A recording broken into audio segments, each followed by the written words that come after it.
Hello everyone, welcome to a brand new video. Today we're going to be doing Sonic Youth Ranked. I've been waiting to do this video for about 2 months. It takes a really long time to listen to Sonic Youth, especially because a lot of their shit sounds the exact same, and so I have to take my ears for a little vacation, and then I come back, and then I write the video. You know the deal. Anyway, I'm going to be rating them from bad, mid, or great, because I think that if I limit myself, I can make more harsh opinions than all of my other videos.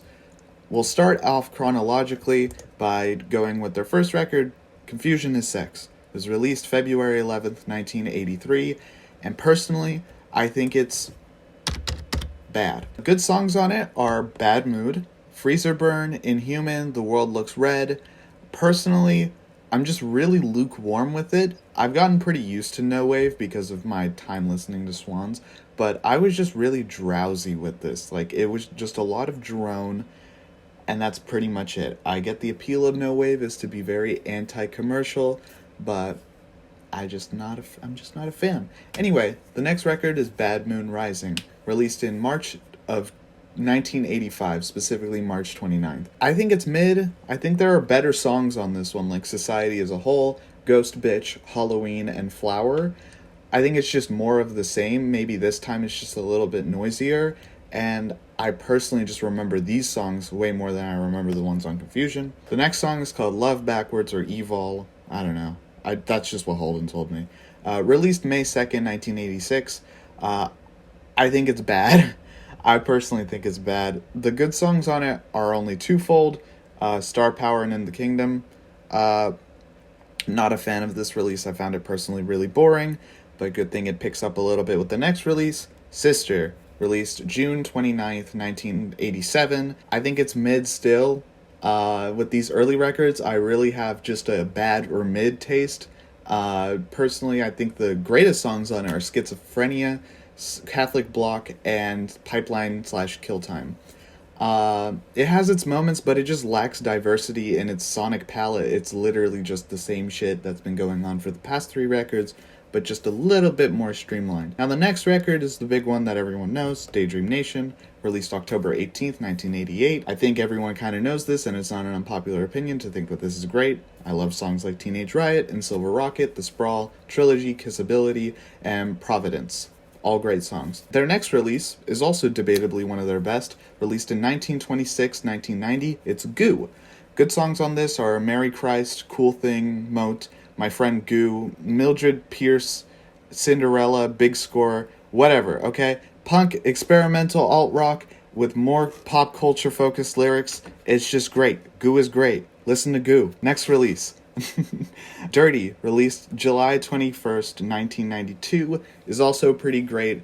Songs that I like are Wish Fulfillment, 100%, Swimsuit Issue, my favorite Sonic Youth song, Sugarcane, and also one of my favorite Sonic Youth song, Youth Against Fascism. I don't know why I really like the song. Another good song is On the Strip Chapel Hill. Overall, another great installment into this era of Sonic Youth. I don't know what to say except for Daydream Nation, Goo, and Dirty are all really solid. Their next record is Experimental, Jet Set, Trash, and No Star. Good songs on it are Winter Blues, Screaming Skull, Blue Quest for the Cup. I find myself on this record specifically, opposed to other ones, really liking the Kim Gordon-dominated tracks, like Bone and Quest for the Cup.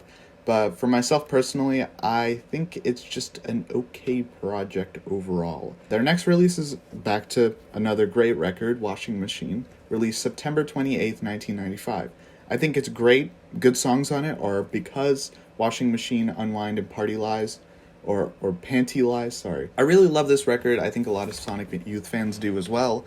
I think the only thing that I can really pit against it is just it's very self-indulgent, and if you're not into this self-indulgent melodic droniness, which I do get kind of sick of on their later releases, then you won't like this one. But I think this is when they do it their best. Their next record is 1,000 Leaves. It was released May 12th, 1998.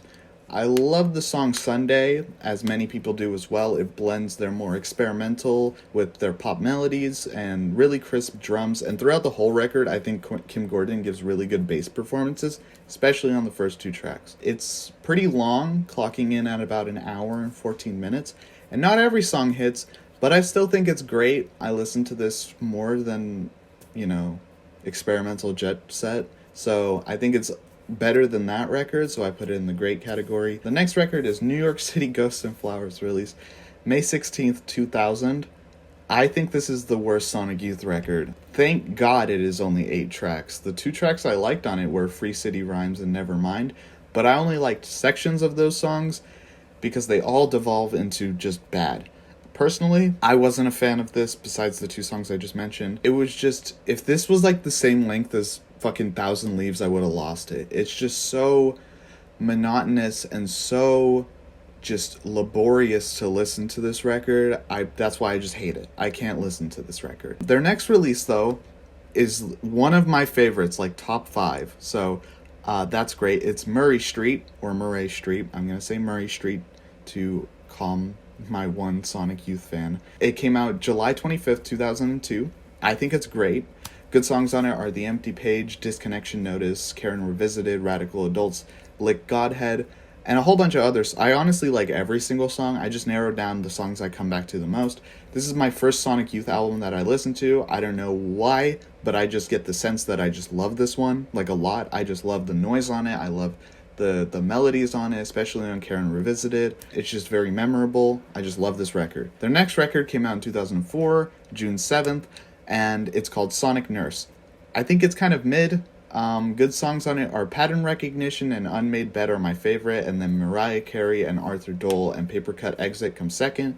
I feel like at this point in Sonic Youth's career, there isn't much that they're doing, anything different that makes them, different from who they actually inspired, It's a bit tiresome, and I feel like there are just a handful of songs on this that, were just added to fill time, and a lot of them just repeat the same things without adding anything, which Sonic Youth repeats a lot, which makes sense, but they just don't add anything new on this release. Good thing on their next release, Rather Ripped, in June 13th, 2006, I think it's great.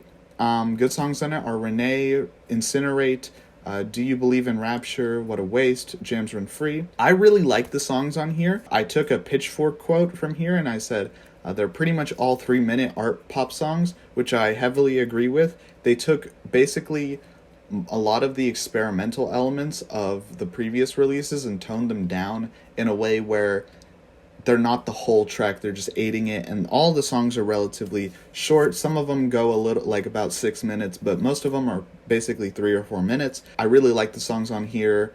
I do have a problem with the mix. I feel like it's a bit dated, like very late 2000s sounding, just very muddy. But I do really love the time signature changes on some of the songs, like What a Waste, and the overall catchiness of it. And on Do You Believe in Rapture, there's a cool little spacey element to the whole thing. I just think that they really leaned into the melodies on this one instead of, just moving one fret down and then making it sound dissonant as shit, which I've been hearing for the entire discography. So it's really nice to hear them really lean into it. And then their next release was The Eternal, released June 9th, 2009.